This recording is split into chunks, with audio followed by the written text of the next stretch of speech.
Bienvenidos a todos a esta nueva sesión de todas las sesiones que organizamos dentro del IEB sobre temáticas que pensamos que pueden ser de vuestro interés. En este caso, nada menos que muy acorde con toda nuestra formación, con toda nuestra temática, con toda al final nuestra área de expertise, y tenemos con nosotros a dos grandísimos profesionales, además muy conocidos de la casa y muy queridos. Tenemos hoy, vamos a ver un tema de verdadero interés, value investing y oportunidades de inversión. Cómo detectar las claves de inversión en los diferentes sectores, en los diferentes tipos de empresa, cómo valorar en función de la tipología de negocio que estemos teniendo delante.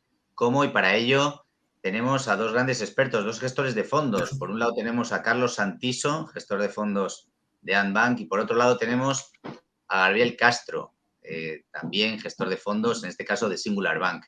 Los dos grandes profesionales, los dos grandes conocedores de la casa y sobre todo los dos grandes referentes. Os animo a que les sigáis en redes sociales, a que sigáis sus recomendaciones a través de canales digitales, y en este caso simplemente deciros que estamos muy contentos de tenerlos en IEB, que la temática de hoy quedará grabada y que os animamos a que os apuntéis a muchas de estas sesiones, porque muchas de estas tienen que ver con temáticas que después se profundizan en distintos cursos, pero que en sí mismo la propia sesión puede ser muy interesante para absolutamente todo el mundo. Muchísimas gracias, Carlos. Muchas gracias, Gabriel, por estar hoy con nosotros. Os doy la palabra. Carlos, muchas gracias.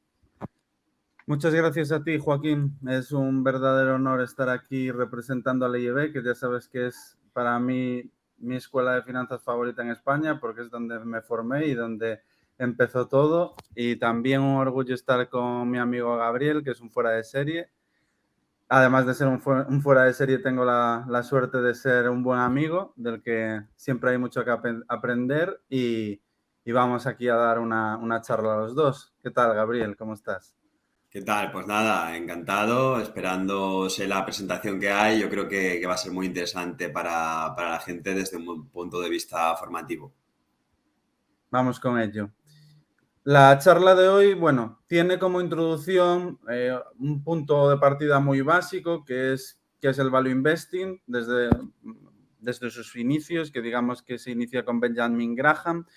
¿Qué tipos de compañías podemos encontrar si lo segmentásemos por compañías más de perfil value, que es donde ahí Gabriel se mueve muy bien, compañías de perfil quality, donde también tiene alguna inversión y sobre todo donde nos enfocamos nosotros, y compañías de perfil growth? ¿Cuáles son las grandes diferencias?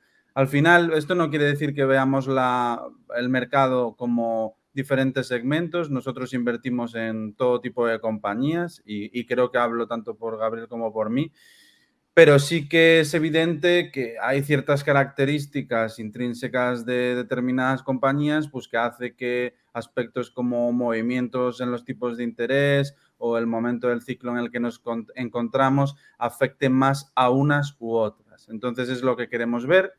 3 casos prácticos de una de cada categoría de compañía, que siempre nos gusta verlo de la forma más práctica.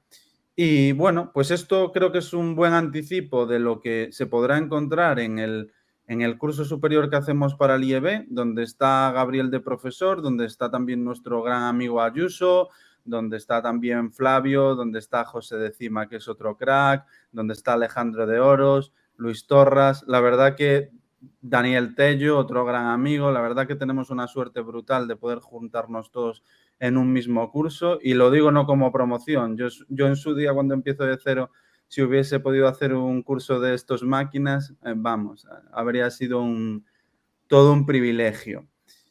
¿Dónde parte el value investing? Bueno, como muchos sabréis, Benjamin Graham. Sí que es cierto que los tiempos en los que Benjamin Graham empezó a invertir y a hacer formación sobre value investing han cambiado muchísimo, no tiene nada que ver con los actuales. Digamos que antes la bolsa era muchísimo más ineficiente y simplemente con un trabajo de múltiplos más cuantitativo era muy sencillo ganar dinero. Es una realidad, porque la competencia era mucho más laxa, no había competencia.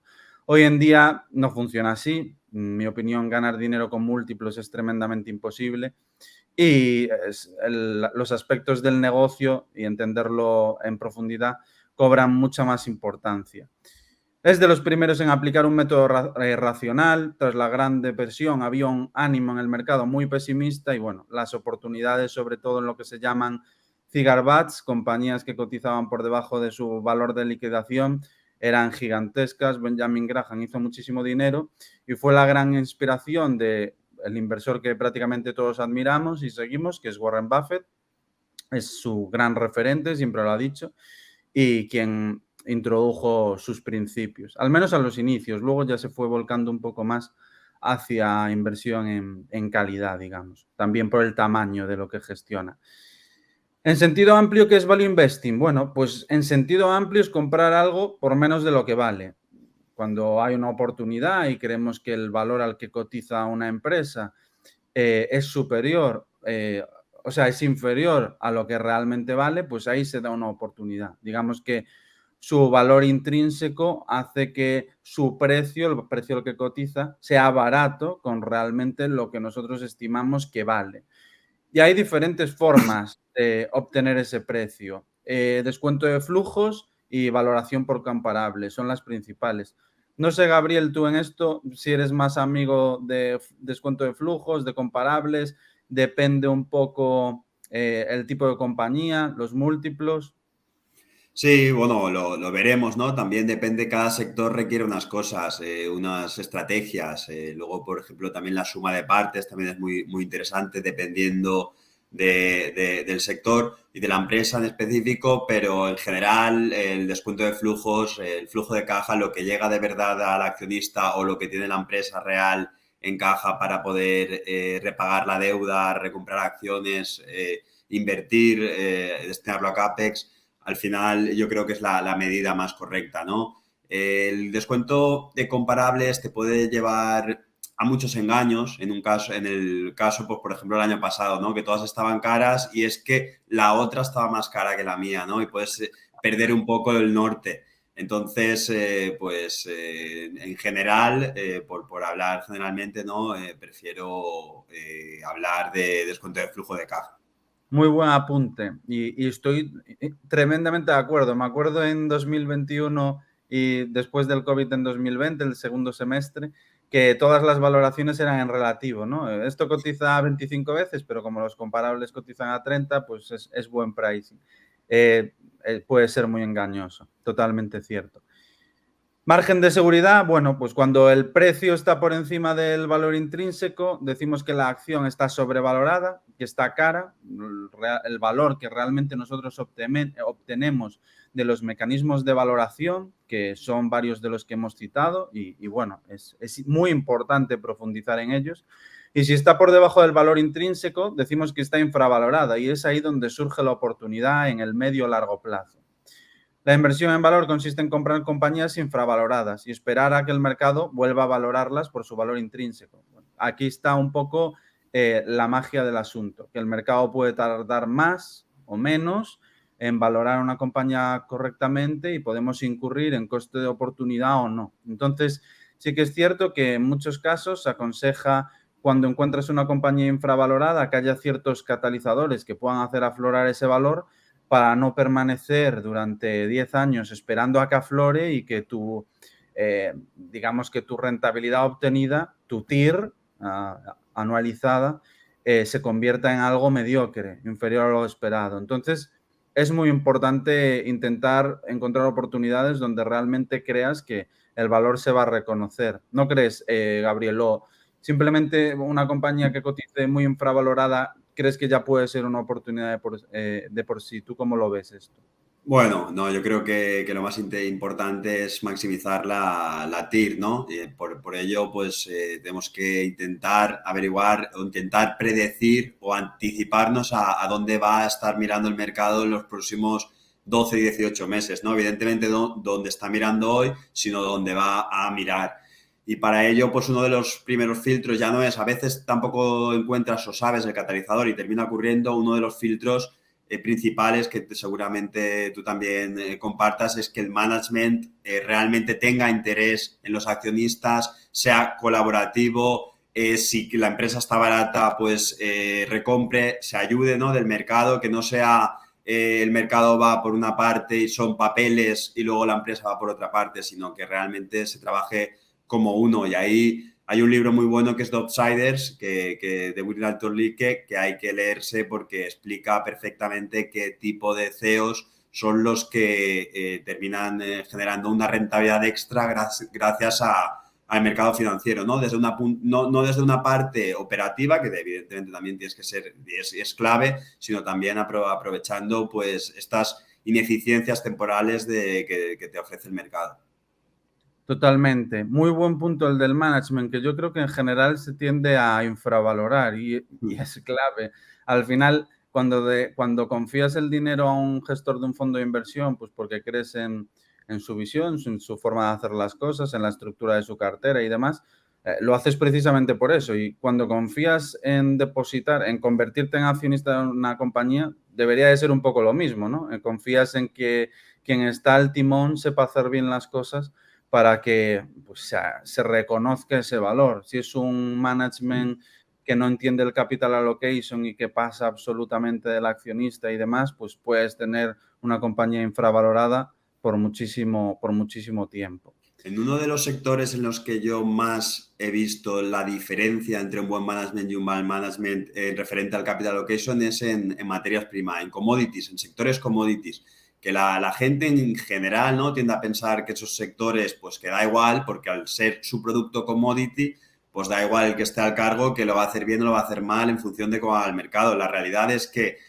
los ciclos, y especialmente últimamente, son cada vez más cortos y saber manejarte en ellos es muy, muy importante. Entonces, el management, yo empiezo a pensar que un management bueno en un sector commodity crea más valor, se diferencia más que un management no tan bueno o bueno en una compañía que prácticamente va sola porque tiene un producto diferencial. Por ejemplo, Apple, sin ir más lejos, ¿no?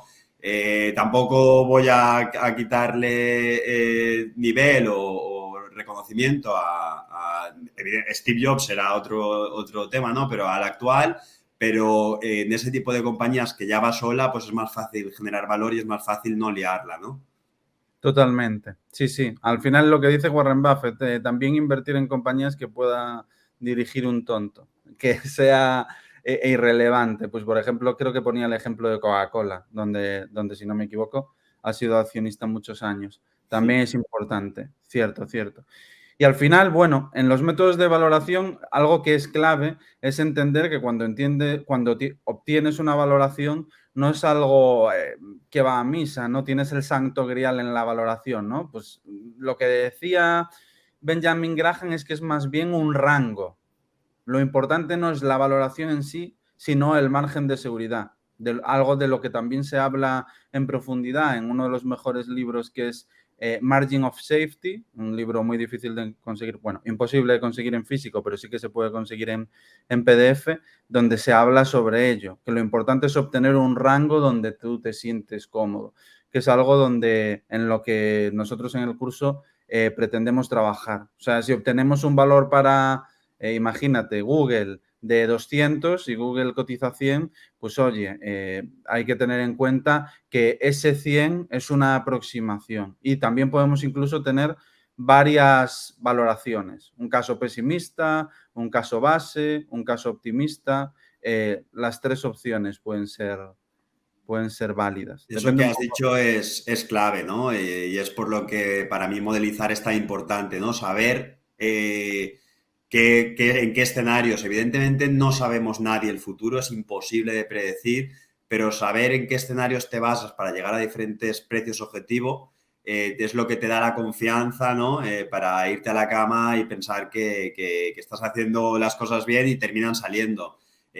Poner diferentes escenarios, modelizar diferentes porque al final las variables es imposible saber si el año que viene va a haber recesión o si va a ser dentro de 3 pero al fin, cuando pones en el modelo, cuando pones y asumes y haces unas soluciones realistas y ves que está justificando o que está en el mercado, la valoración pues te da una sensación de confianza y es a lo que me agarro para luego tomar unas posiciones fuertes. Sobre todo también cuando en tu caso bajista no pierdes dinero. Eso Eso es también claro. suele ser una buena señal de apoyo. Bueno, siguiendo con la diapositiva, un titular que la verdad puede ser un poco engañoso. Value Investing, entendido como la inversión en compañías que cotizan a precios baratos, compañías que cotizan a múltiplos bajos, entendido desde ese punto de vista. El tiempo juega en tu contra. Realmente es cierto, aunque el Value Investing es una de las formas más rentables de invertir a largo plazo, no hay duda, y hay muchas pruebas de ello en grandes gestores. Pero al final es un poco lo que hablábamos, ¿no? Tú si inviertes en el típico holding donde el management no trabaja en favor del accionista, donde el capital allocation no es el apropiado, pues puede estar cotizando con descuento durante un gran número de años. E imaginemos que tu tira esperada es pues X, o sea, esperas, el ejemplo que pongo, la siguiente tabla explica el concepto. Cotiza a un precio de 40, pero nosotros pensamos que vale por lo menos 75. Si el mercado nos diera la razón y el precio terminara en 75, eso sería una rentabilidad del 88%. La clave está aquí, considerar esta rentabilidad de manera anualizada. Bueno, pues lo que significa es que si la obtenemos en un año, pues nuestra rentabilidad es el propio 88, pero conforme van pasando los años, si la obtenemos en 5, ya estaríamos hablando de un 13, y si la obtenemos en 10, ya estaríamos hablando de un 6, que es muy inferior a la rentabilidad que da en largo plazo el mercado, que es de un 9 o un 10. Y aquí está la importancia de lo que comentábamos antes y lo que incidía Gabriel, de un management que trabaje en favor de los accionistas, que cuando la compañía esté barata se ponga a recomprar y que nuestra tesis se materialice sin tener que esperar una cantidad muy elevada de tiempo. No sé aquí En mi opinión la clave es evitar el deep value, ¿no? Yo creo que más que value es deep value, es decir, esos negocios que no van a generar valor a través del tiempo o que ya están en decadencia, que lo que estás jugando es un re-rating de múltiplo que se aprecie rápidamente porque el negocio realmente en 10 años va a valer menos de lo que vale ahora. Ese tipo de, que es muy atractivo porque además están cotizando muy, muy baratas, ese tipo de inversiones muchas veces terminan siendo trampas de valor, ¿no? Y es lo que nosotros bajo ningún concepto terminamos comprando ese tipo de negocios porque sí que es verdad que y en un momento determinado puedes tener revalorizaciones muy, muy rápidas, pero aciertas a la perfección del catalizador o si te esperas 2 o 3 años en la compañía, cada vez esa compañía vale menos, ¿no? Y hay varios sectores que pueden haberse ahora visto beneficiados del post-COVID o del COVID, pero que estaban en ese caso, ¿no? Esos sectores son mejor no evitar, mejor evitar, y si no tenéis una visión mínima del mercado, del sector, de la compañía a 10 años, no vale la pena invertir el tiempo, ¿no? Porque luego vienen las pérdidas permanentes de capital y la experiencia lo que me ha demostrado a mí es que evitando esas pérdidas permanentes de capital y con el paso del tiempo, con el compounding, ¿no? Aprovechándonos de la octava maravilla, se generan unas rentabilidades muy, muy buenas y no merece la pena, ¿no? Ir buscando el pelotazo, porque el que busca el pelotazo como en la lotería, ¿no? Termina perdiéndolo todo. Totalmente. Entrando en lo que sería growth desde un punto de vista académico, son empresas con un alto potencial de crecimiento. Yo aquí sí que distinguiría, por mi parte sobre todo, y por la parte de Gabriel, creo que es así también. Bueno, afirmo que es así. Empresas growth, nosotros lo que hablaremos es más bien lo que se denomina GARP, crecimiento a precios razonables. O sea, crecimiento que esté a múltiplos que sean razonables, cercanos a pues, lo que podría ser incluso value. Se me ocurre aquí pues el caso de Embracer, podrá salir mejor o peor, pero es una empresa de crecimiento que ahora mismo está a múltiplos value, ¿no? Bueno, pues empresas de crecimiento a múltiplos razonables es lo que suele tener rentabilidades también tremendamente interesantes. Otra historia es cuando hablamos de compañías, como ha sucedido en los últimos 5 años, que cotizan a 10, 20, 30 veces ventas sin generar beneficios, eso ya sería otro tipo de inversión en la que nosotros no vamos a hablar, ni ahora ni en el curso. Nos enfocamos más en lo que denominamos GARP, que serían empresas con alto potencial de crecimiento. No es necesario que haya beneficios en este perfil de empresas anterior, pero no es en el que nos solemos enfocar nosotros. Para nosotros sí que es importante que los haya. Y digamos que en el value es más importante la situación actual, lo que sucede hoy, no hay una expectativa, hoy se está dando, y en el growth es más una expectativa futura que tiene que darse. Entonces, sí que el growth, pues cuando te sientas a componer a lo largo de los años, puede ser tremendamente rentable, muy rentable, pero tienes el margen de que si no se cumplen expectativas que nos están dando, el castigo puede ser más importante. Y cuanto más alta sea la expectativa de crecimiento, más alto será el castigo. Y ahí nos vamos a los sospechosos habituales, a las Peloton, Carvana y todas estas que llevan caídas del 90%, que es más o menos lo que debe de llevar de caída Katie Woods. Llevará una caída del 70 o así, supongo. Y es la gran representante de este perfil de compañías. Entonces, aquí la clave para nosotros es: no hay que comprar barato porque es difícil, a veces se puede, en el caso de Embracer puede ser un ejemplo, pero aquí la clave es comprar a precios razonables y que sean tesis realizables, no a 10 años vista y que tenga que cambiar el mundo, que sean tesis realizables a 3 años vista y como máximo, en mi opinión, a 5, para que tengas una visibilidad. Yo creo que cada uno tiene que estar en la filosofía de inversión que más le atraiga y en la que más se sienta cómodo en largo plazo, ¿no? También hay gente, porque de ARK hablamos ahora porque ha caído mucho, pero si miras el retorno que ha tenido desde el inicio, sigue siendo un retorno bastante bueno. Al final, cada uno tiene una filosofía de inversión y hasta a mí me parece muy difícil y admiro mucho a la gente que hace growth, porque si te sale mal en el value, si te sale mal, pues puedes perder algo. Incluso en algunos ejemplos, nosotros nos ha salido mal y lo único que hemos perdido es el tiempo de oportunidad de estar 5 años en una compañía en la que no hemos ganado dinero, pero tampoco hemos perdido. Pero si te sale mal en una compañía growth que está cotizando a múltiplos ventas, porque normalmente no cotizan a múltiplos beneficios, sino a múltiplos ventas, y además tiene unas expectativas de crecimiento muy alto, y entonces el mercado cambia, hay una disrupción o cualquier cosa, o su producto no era tan bueno como se esperaba, y en vez de crecer al 50 o al 100% anual, acaba creciendo o no creciendo, la caída es del 95-99%, ¿no? Pero yo creo que cada uno tiene que elegir su estilo en base a la experiencia, y también tenemos un profesor muy bueno en el curso que también se especializa en el growth, y en el largo plazo pues sí que tiene o ha tenido buenas rentabilidades. Así que tampoco descartaría ninguna filosofía de inicio para la gente que se está iniciando, pero sinceramente, o desde mi punto de vista, ¿no? Después de ya haber intentado todo, realmente a mí el growth me parece muy, muy complicado, y a no ser que esté a unos múltiplos que de verdad no es growth, sino es GARP, pues preferimos evitarlo. Correcto. La caída del ARC es del 75, que lo miré. Pero sí que es cierto, a 3 años está en negativo, pero a 5 años sí que tiene un buen retorno. Yo hace no mucho lo veí y creo que a 5 años o a 6 años estaba doblando. Que no Sí, es, sí. o sea, es un retorno muy interesante. A 5 años ahora mismo está en el 7 anualizado. Lo que pasa es que tienes que aguantar pues un menos 75 en el fondo. Y eso significa que empresas por dentro va a menos 99.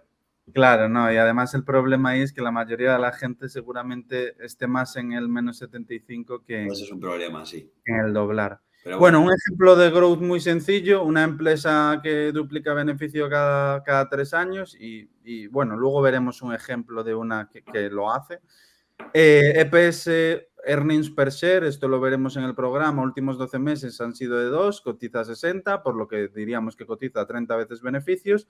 Y si sigue haciéndolo, duplicar beneficios cada 3 años, pues tras 3 años el PER es 15. Y un PER de 15 pues ya es a la media que cotiza el mercado, y si sigue manteniendo el crecimiento, pues la TIR que te vas a llevar va a ser de doble dígito, muy atractiva, porque se ha cumplido la tesis. Esto sería un caso, simplificándolo al máximo, de éxito en una compañía de crecimiento, que como dice Gabriel, pues desde luego que no es tan sencillo.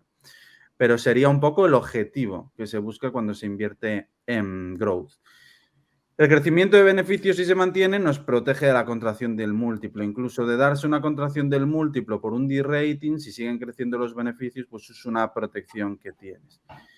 ¿Dónde viene el problema? Bueno, el problema viene justo en lo que estamos viendo este año.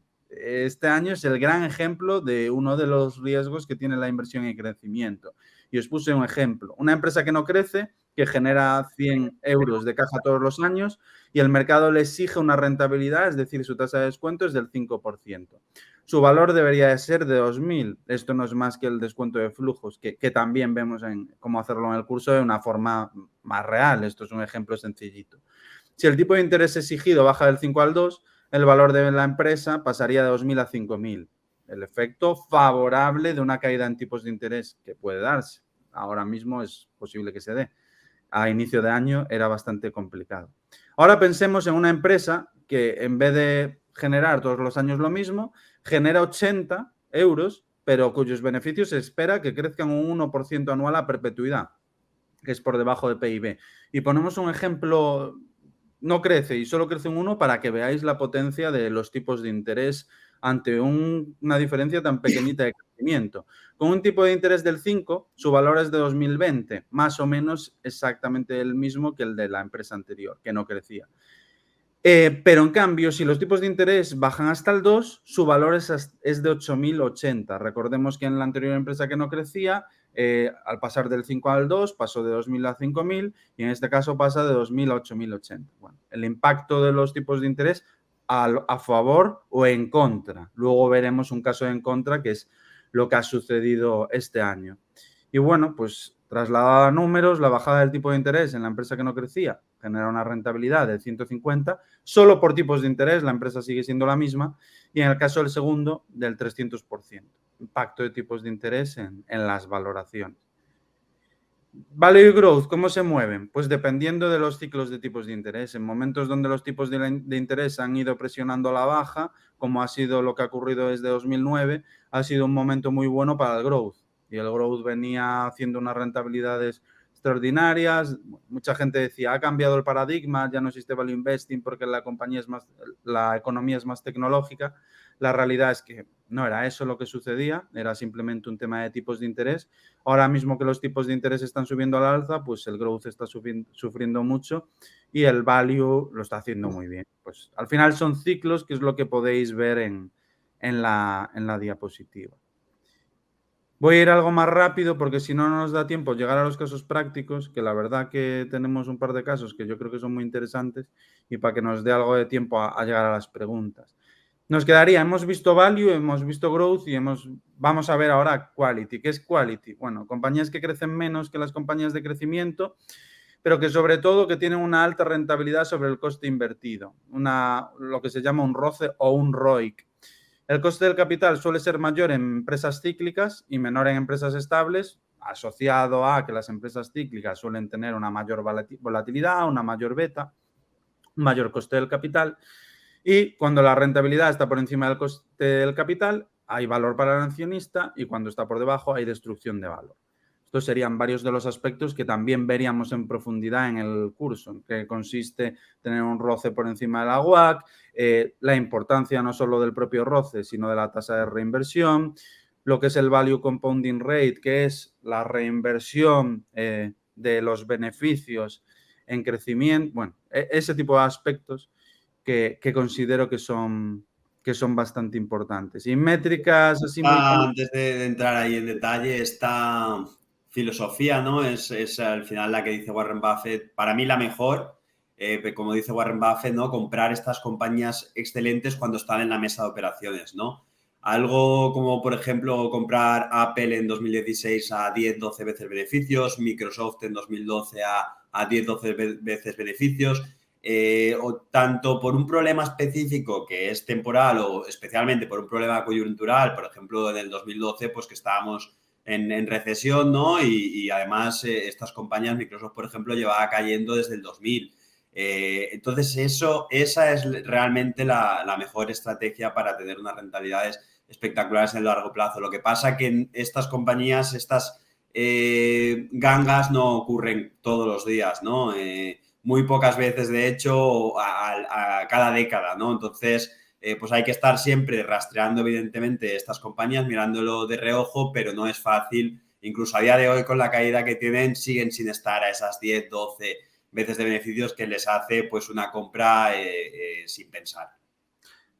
Es muy buen apunte y sobre todo el caso de Apple, que ha sido la mejor inversión de mi vida cuando se dio eso y ya sabes por qué, porque si hay una compañía que conozca bien es Apple como usuario y es muy buen apunte, es cierto, cuando estas compañías de calidad con capacidad de reinversión, con crecimientos razonables, altos retornos, cuando las puedes comprar a buenos precios, joder, es simplemente sentarte y esperar. Y coincido en que aún no hay esa oportunidad en términos agregados, al menos en el segmento de las big caps, quizás sí en el segmento de las small y mid, que también puede haber compañías de gran calidad en su nicho.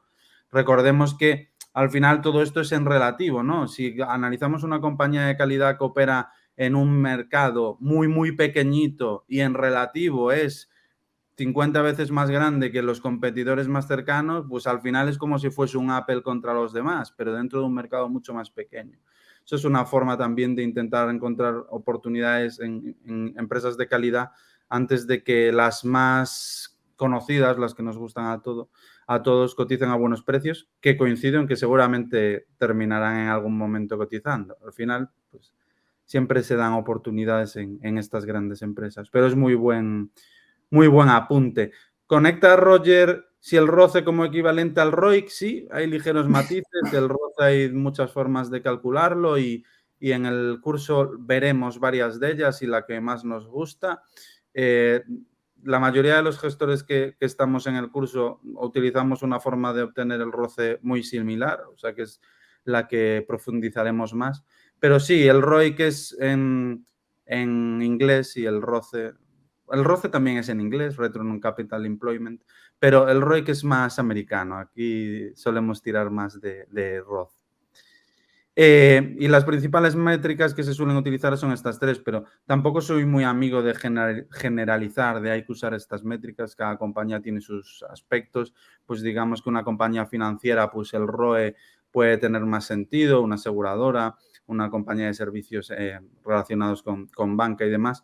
El ROCE en otro perfil de compañías, bueno, hay que entrar y de hecho por eso el curso es sectorial, porque cada perfil de compañía tiene sus características y hay determinadas compañías que pueden ser inversiones extraordinarias donde calcular el ROCE tampoco tiene demasiado sentido. Entonces, no nos casemos solo con una métrica como si fuese la panacea, porque no existe.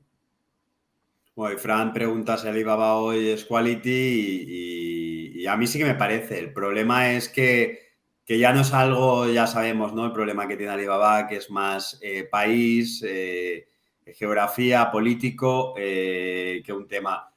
Posiblemente también Facebook sea una de estas compañías ahora, pero bueno, lamentablemente también es verdad que esto solo el tiempo lo dirá. Pero sí, por eso están en nuestro fondo. Vale, Correcto. pues dale. Aquí lo que puse es un ejercicio que me pareció muy interesante, que hicimos para la carta trimestral que hay que sacar ahora, la del tercer trimestre.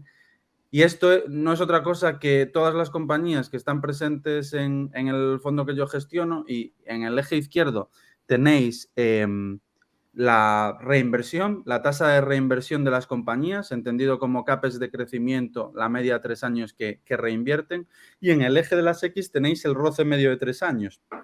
Entonces, con este ejercicio que pretendo mostrar, que no es solo importante tener un ROCE vemos ahí una compañía con un ROCE del 50%, pero la tasa de reinversión es de menos del 10%. Es muchísimo más atractiva compañías como vemos en el gráfico con ROCEs del 30 y tasas de reinversión del 100. Ahí sí que, si lo compras a precios razonables, ahí sí que tienes un compounder en toda regla. Y quería enseñaros también, nosotros categorizamos en el fondo las compañías con las etiquetas que acabamos de citar Gabriel y yo, y las grandes diferencias, pues lo que nosotros consideramos quality tiene un ROCE medio de 23 veces y una tasa de reinversión del 55, el Enterprise Value es de 12,7, el PER está mal calculado porque es un trabajo que hicimos en equipo y no normalizaron los beneficios, entonces los del COVID estaban muy sesgados a la baja. Es necesario normalizar y es algo que también veremos en el curso en los diferentes sectores y en la parte de valoración. En value, pues el ROCE es menor, también porque en value, lo que entendemos aquí como value dentro de este segmento que categorizamos, hay mucho holding, donde el ROCE es irrelevante, entonces está sesgando a la baja el ROCE. La tasa de reinversión en value, bueno, pues en nuestro caso es bastante elevada, del 60%, y el Enterprise Value EBITDA pues cotiza muy por debajo de los niveles de los índices, como debería de cotizar una compañía categorizada como value. Y growth, bueno, pues ROCEs elevados, tasa de reinversión por encima del 100 y múltiplos más elevados. Con esto, ¿qué os quiero decir? Pues trasladado a números, lo que os hemos ido comentando al inicio, que yo creo que es algo útil para hacer en la cartera de un inversor, para tener un poco esa referencia. Y sí, Javier, al final, si nos da tiempo, cogemos esa pregunta, que me parece una buena pregunta. Y en inversión en calidad, y no solo en inversión en calidad, en muchas compañías, aspectos importantes a analizar, pues los MOATs de Pat Dorsey, que es la persona que sale en la foto, los intangibles, el efecto red, coste de cambio, ventaja en costes, bueno, todos estos aspectos que explicamos en profundidad y que son muy importantes en el largo plazo, no solo si los tiene hoy, sino si se pueden erosionar a futuro, y eso mermaría fuertemente la rentabilidad, que es algo que hay que estar analizando constantemente. Álvaro, es el reinvestment rate anualizado, no acumulado. Es la media de los últimos 3 años anualizada. Y aquí lo que tenéis es un esquema pues, de los aspectos que hemos comentado, que distinguen a los diferentes tipos de compañías y los sectores más típicos. Pero como he dicho, tampoco me gusta generalizar y Gabriel seguro que coincide. O sea, sectores típicos de inversión en valor, pues consumo discrecional, bancos, energía, bienes de equipo, pero podríamos también meter oportunidades en tecnología. Facebook podría ser una oportunidad value a estos precios. No sé tú cómo lo ves. Sí, la categorización es que yo la veo en Bloomberg o en Morningstar y nunca coincido con lo que yo pienso de mis valores con lo que dicen ellos. Pero es algo, pues sí, que se tiene que ver, al final se tiene que categorizar de alguna manera, ¿no? Pero bueno, sí, es algo que está ahí al límite muchas veces. Pero sí, correcto. Así que dejamos esa breve descripción y entramos en los casos prácticos, que van a ser 3 muy breves. Os cuento muy por encima para que veáis. Esto es precisamente en el curso lo que vamos a hacer es una primera parte de contabilidad básica, una segunda parte de valoración y una tercera parte de modelización. Y después de esas 3 partes llegarán los gestores profesionales como Gabriel, aquí presente, para hacer análisis sectorial. Gabriel, en concreto, va a hacer oil and gas, si no me equivoco, y va a mostrar la forma de analizar oil and gas, que es muy diferente a cómo puede ser analizar Nagarro. O sea, parecería que hablamos incluso de otro trabajo, no tiene absolutamente nada que ver. Y por eso es tan importante un curso que haga esa distinción de cómo se analizan las compañías en los diferentes sectores, porque es que, ya digo, podemos estar hablando de diferencias como puede haber entre jugar al fútbol y al baloncesto, ¿no? Sí, sí, al final son deportes, pero evidentemente es que no tiene nada que ver, es que no tiene nada que ver. Y si aplicas el conocimiento de Nagarro para una empresa de oil and gas, lo más probable es que pierdas mucho dinero. Es un buen resumen de ello. Y por eso ponemos 3 ejemplos. En este caso, 3 ejemplos, compañía value, growth y quality. No es lo mismo que veremos en el curso, que en el curso veremos oil and gas, materias primas, inversión en calidad, software, gaming. Nos vamos a ir más a lo concreto. Ahora estamos en temas generalistas. Pero Nagarro es una empresa global líder en ingeniería digital con una reputación muy buena. Eso es muy importante porque uno de los grandes valores, bueno, el principal valor de Nagarro es la mano de obra, es el personal. Y entonces es muy importante que tenga buena reputación para que sea donde los ingenieros quieren trabajar, para que atraiga talento, digamos, no solo con unas buenas remuneraciones, sino con un buen lugar de trabajo, una buena cultura corporativa, que también puede ser muy importante en este tipo de compañías.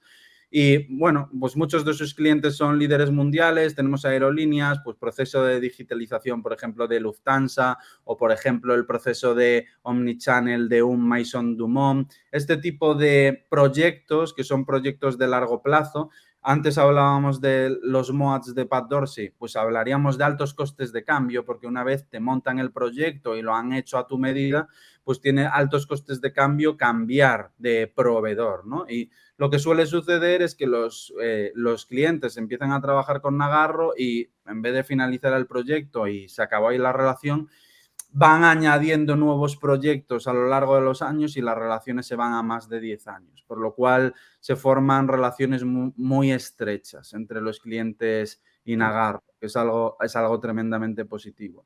Y bueno, es una compañía flexible en su estructura de costes porque tiene un modelo offshore, el modelo de costes es bastante atractivo, aunque replicable, digamos. No suele ser el tipo de compañía con grandes ventajas competitivas, pero en el caso de Nagarro considero que sí que las hay. Y surgió en 2020 como una extensión de Algerier, salió a bolsa a finales de ese mismo año. Y bueno, pues digamos que dentro del segmento de consultoría hay la consultoría de bajo valor añadido, que es simplemente proyectos que no son de creación de un código propio, utilizando programas de terceros para integrarlos y demás, que podríamos encontrar aquí pues un Humanis de turno, que está tan conocido en España, o un Nagarro, que sí que ya es una consultora de alto valor añadido, es ingeniería digital y se dedica, bueno, pues a crear su propio código, ¿no? Hay una gran distinción.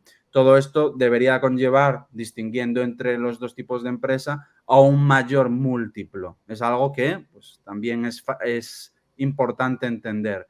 Y bueno, pues las ventas, ¿veis cómo han crecido? Hablamos de un caso de crecimiento, una compañía growth desde 2017 pasaron de 210 a 546, no ha triplicado, pero está cerca. Los márgenes ahora mismo hay tal demanda de trabajadores, el CEO de Nagarro nos decía, es que contratamos todo lo que podemos, no hay más que contratar. Si hubiese más que contratar, creceríamos más, pero es que no hay personal suficiente. Eso está afectando a los márgenes que, como veis, ahí están cayendo, ya estaban cayendo. Aún así, el crecimiento de Nagarro permite compensar esa caída en márgenes.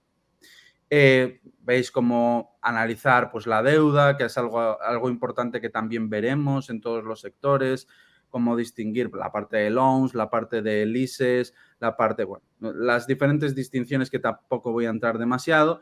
Cómo calcular el flujo de caja, algo muy importante, la evolución del flujo de caja, el margen y demás. Y veis cómo crece el flujo de caja. Una compañía de crecimiento que acompasa el crecimiento en ventas con un crecimiento importante en el flujo de caja, que es algo muy atractivo. Fijaros cómo en 2017 el flujo de caja libre de Nagarro era 10 y ahora estamos hablando de 50. Multiplicó por 5.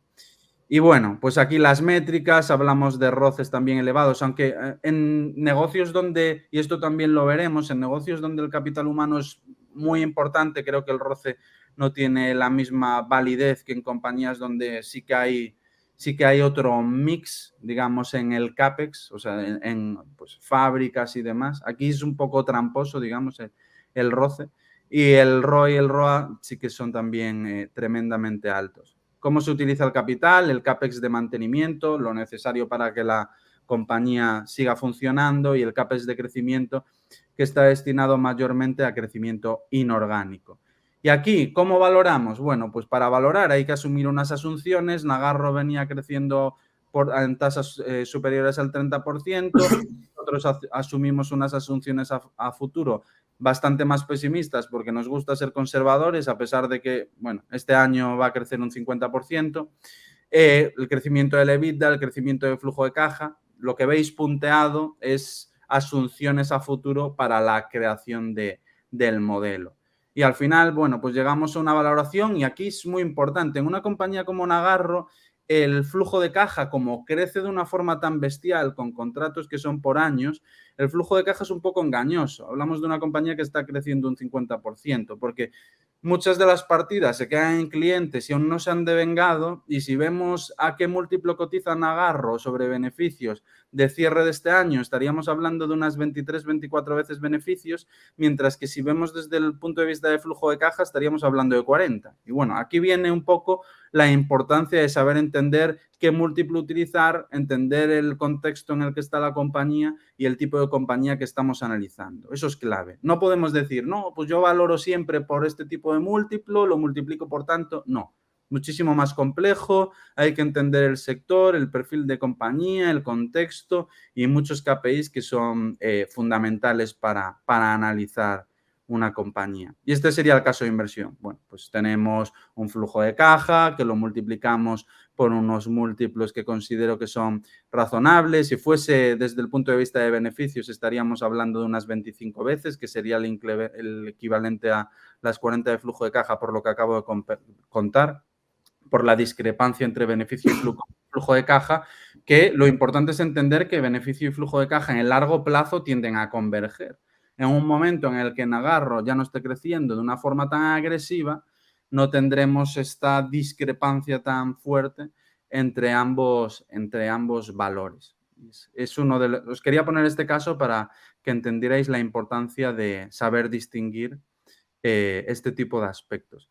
Games Workshop, y lo voy a decir más rápido para que Gabriel le dé tiempo a hablar de Golar, crea figuras, es uno de, digamos que es el líder a nivel mundial en uno de los negocios más frikis, que es comprar figuras, pintarlas, perdón, y hay diversos torneos, es uno de los hobbies, el perfil objetivo de la compañía son clientes de más de 30 años, en su gran mayoría, tiene márgenes brutos superiores al 70%, tiene roces superiores al 40%, una compañía que multiplicó las ventas desde 2015, creo que fue, por 4, mientras que el beneficio por 10, por lo que hay un alto apalancamiento operativo. Veis cómo han crecido los márgenes free cash flow desde que ha habido una entrada nueva en el management, creo que fue en 2015 o 2017, no recuerdo bien.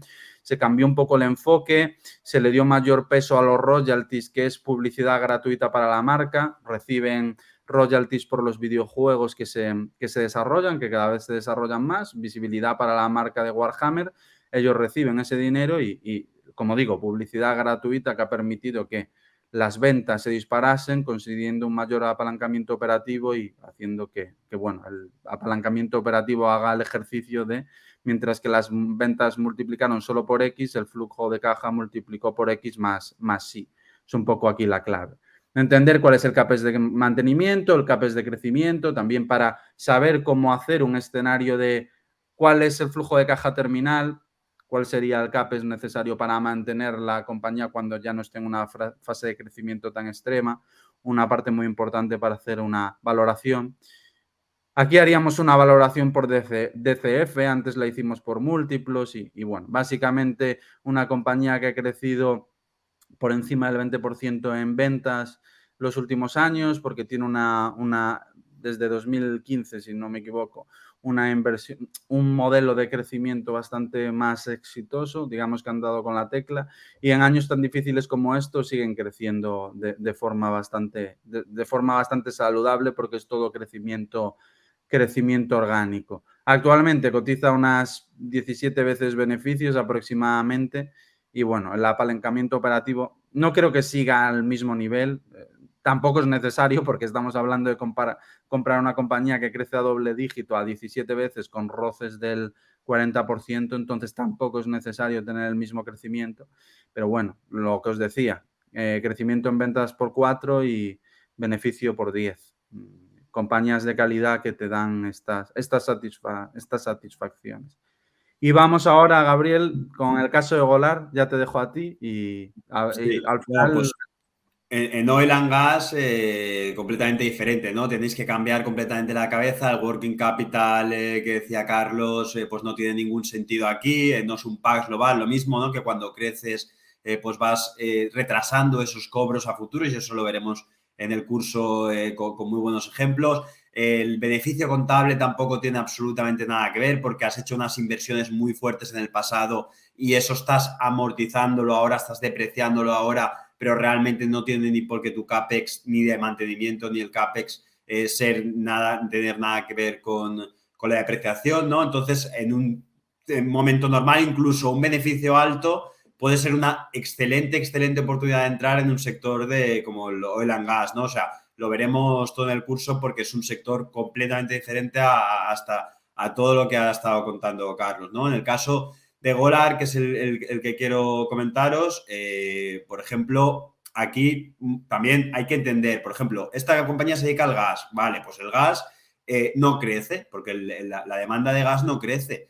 ¿Por qué? Porque el gas no, pero el LNG sí. ¿Y qué es el LNG? Es gas natural licuado. Ay, ¿cómo puede ser si al final es lo mismo? Pues hay que entender, ¿no?, que el gas es en estado gaseoso y solo se puede transportar mediante tuberías de Rusia a Europa, algo de África a Europa, por Estados Unidos, pero no llega a Asia, por ejemplo, ¿no? Entonces, la única manera de llegar a Asia o ahora a Europa frente con la guerra, pues es transformándolo, liquefactándolo, transformándolo en LNG, ¿no? Entonces, el crecimiento del LNG está a la altura de las renovables. Entonces, pues es un sector muy de mucho crecimiento a pesar de ser oil and gas, ¿no? Un gas que es un sector más maduro, ¿no?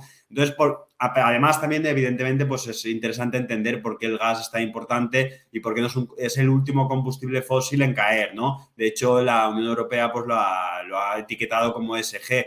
Y es que el gas cubre la necesidad que tenemos en las energías renovables, que sabéis que son intermitentes por sí, si no hace sol, pues no generamos electricidad, por la noche no generamos electricidad, si no hace viento no generamos electricidad, ¿no? Entonces tienes que tener un backup y ese backup tiene que ser rápido para poder ponerse en marcha y pararse, además también cubriendo horas de pico, ¿no? Y esto lo permite el gas y no lo permite otras energías como la nuclear, y sí que lo permite el carbón o el petróleo, pero es bastante más contaminante, ¿no? Entonces, ya entendiendo, y es muy interesante siempre en el oil and gas entender hacia dónde va el sector, ¿no? Entonces empezamos a ver, oye, no hay compañías dentro de este sector que realmente aporten valor, no solo por tener un management diferencial, sino por tener ventajas competitivas, que era una de las preguntas que había antes. Sí, la hay. Esta compañía es una compañía de ingeniería. Es la primera compañía, para que os hagáis una idea, que hizo una conversión de un barco que transporta LNG a un FSRU en el 2008. Esto es primeros en la historia en hacerlo. Un FSRU es una regasificadora, ¿no? Porque, como os he dicho, ese gas, para transportarlo, primero hay que liquefactarlo, es decir, convertirlo prácticamente a sólido líquido a menos 160, menos 180 grados, y luego para entrarlo en el sistema, para que nosotros en nuestras casas lo podamos consumir, tenemos que volver a convertirlo en estado gaseoso, ¿no? Entonces hay que regasificarlo. Pues una de las maneras de hacerlo es montar una planta onshore que esté parada o tener un barco que pueda ir satisfaciendo no solo la necesidad de Barcelona, sino la necesidad de Barcelona y de Valencia y pudiendo desplazarse, ¿no? Y esto es un FSRU, pues Golar fue de los primeros en hacerlo. También un FLNG, que es la tecnología que tiene ahora, que es lo mismo un barco, pero en vez de regasificar el gas, lo liquefacta, es decir, lo convierte de estado gaseoso a estado semilíquido, semisólido, ¿no? Y esto es muy, muy interesante porque esta tecnología, podéis preguntarle a Nagas, podéis preguntarle a cualquier compañía española, la tiene muy poca gente, la sabe desarrollar muy, muy poca gente, y en el mar ya imposible. ¿Por qué es tan interesante en el mar?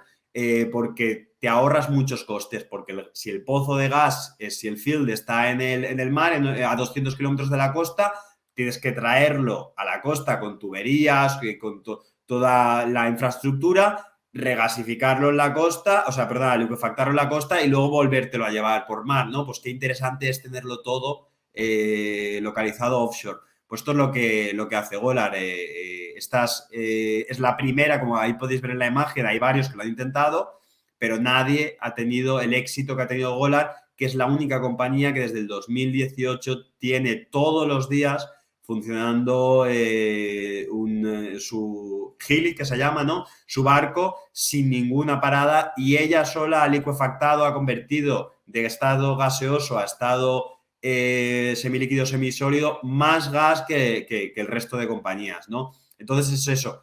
En un mercado que está muy demandante, especialmente con la guerra en Europa, sabéis que el 45-50% de la demanda o del consumo, de la importación más que del consumo europeo, venía de Rusia. Ahora sabéis cómo está la relación. Además, han explotado pues los pipelines, los gasoductos por los que venía. Ahora no hay manera de traer gas a Europa sino por barco, ¿no? Entonces, qué interesante es tener una compañía que te pueda hacer rápido y eficiente esta manera, ¿no? Para poder proveer de gas a Europa. Y eso es lo que está haciendo Golar. Si pasamos a la siguiente diapositiva, podéis ver cómo se valora Golar, que es completamente diferente a lo que estábamos hablando, ¿no? Especialmente esta compañía es muy interesante porque tiene unos flujos de caja. Como es una compañía de ingeniería, es de oil and gas, sí, pero es ingeniería, no depende tanto del precio del gas, sino depende de la habilidad de ellos de montar proyectos, ¿no? En este caso, Gimi tienen 2 activos que van a funcionar. Gimi son 20 años el mismo beneficio, protegido contra la inflación, es decir, si los costes aumentan, el beneficio aumenta, los ingresos aumentan en la misma cuantía para tener esa protección a la inflación. Y Hilli, que tiene un poquito más de misterio, pues lo mismo, ¿no? Tienes unos ingresos, si os fijáis, T1 y T2, que siempre van a ser 66 millones. Aquí he puesto el segundo semestre del 2022, como he aislado el primer semestre, pues es decir, la mitad, ¿no? Pero siempre van a ser 66 millones. Y luego tienes unos bonus extra. En el caso de Hilli tiene un bonus en función del precio del gas europeo. Claro, el precio del gas europeo ha subido muchísimo y ellos ya han cubierto, para que sea seguro, el 75% del 2020, de lo que queda del 2022, el 2023 entero y el 50% del 2024, ¿no? Entonces esos flujos también son bastante predecibles. Los intereses, evidentemente, os enseñaré a calcular el interés, porque claro, el interés a futuro es muy fácil de calcular si sabes cómo hacerlo, si sabes tirar una tabla de depreciación de la deuda, de amortización de la deuda, que especialmente de shipping es muy, muy interesante, ¿no? O en este tipo de compañías, porque cada año vas repagando como la hipoteca, vas repagando tu deuda, entonces el interés cada año baja. No es como un bono, una compañía normal como Nagarro puede tener una deuda que le vence en 5 años y todos los años paga el mismo interés. En el shipping, en Golar en concreto, que estamos hablando de ella, esto no pasa, ¿no? Y podéis ver que el interés va decreciendo y no porque asumimos que el LIBOR, que los rates vayan a caer, sino por este repago, ¿no? Como la hipoteca de casa, ¿no? Cada vez pagamos menos intereses. Y luego también tenemos pues que modelizar, que entender pues un precio del petróleo, porque a partir de ahí también tenemos un bonus extra que obtenemos beneficios de ello. Y con esto, haciendo esos flujos de caja, os enseñaré a descontarlo, pues llegamos a un precio, le descontamos aquí, evidentemente le quitamos la deuda porque llegamos a un precio Enterprise Value, le quitamos la deuda para saber qué nos queda a los accionistas, ¿no? Y esto implica que prácticamente $12 de los 25 que está ahora Golar, pues se atribuyen a Hilli.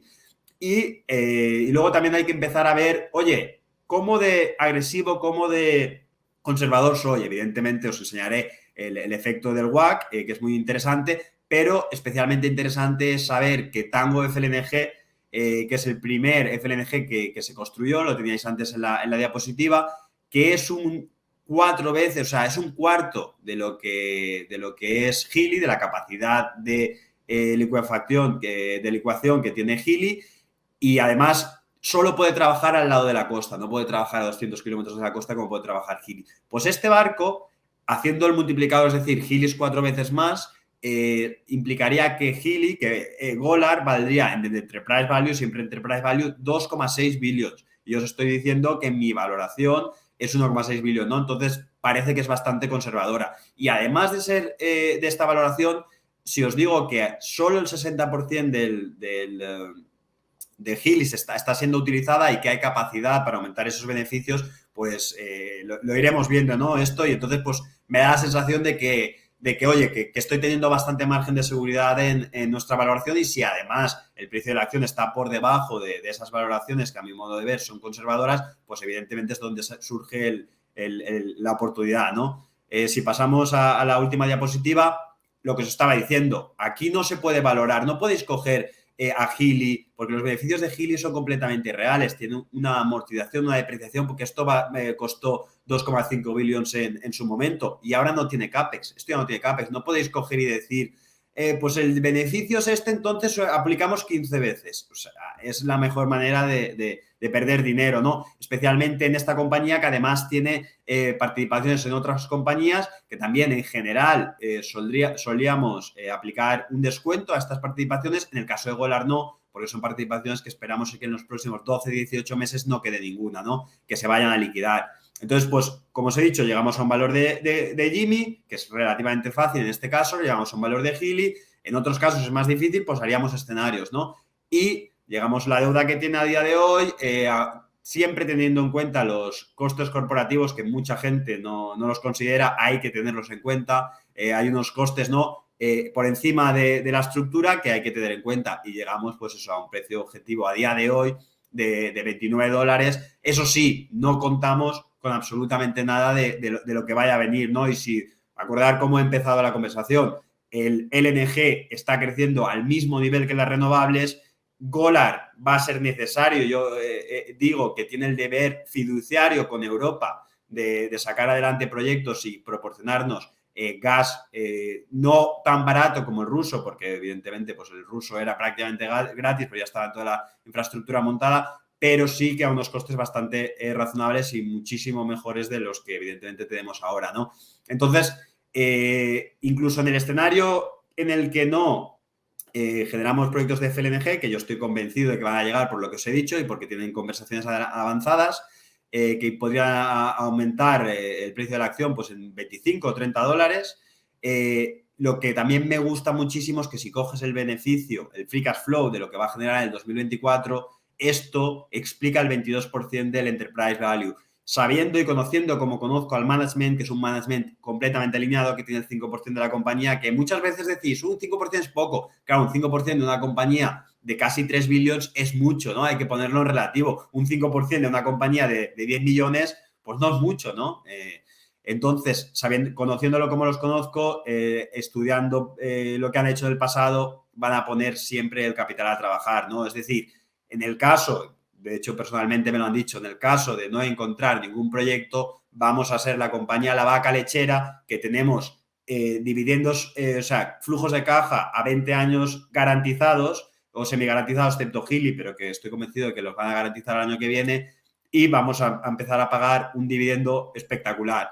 Sinceramente no es el escenario base, pero es el escenario que tenemos que movilizar. Si no pasa esto, no tenemos que trabajar y lo veremos en el curso, siempre con escenarios. No tenemos que atarnos a ninguna compañía porque mañana pasa algo, estalla la guerra en China o estalla cualquier cosa o Europa, cualquier cosa, ¿no? Cae un meteorito en Europa y tenemos que saber reaccionar. Y si no te lo teníamos en el modelo, como por ejemplo el COVID, tenemos que saber enseguida mirar escenarios dentro de esa causa e intentar trabajar con ellos, ¿no? Y es muy importante esa flexibilidad, ¿no? Y como veréis, pues tanto Carlos como yo, pues podemos tener las compañías las primeras y no significa que nos vayamos a casar con ellas. El ejemplo más claro fue el de TK.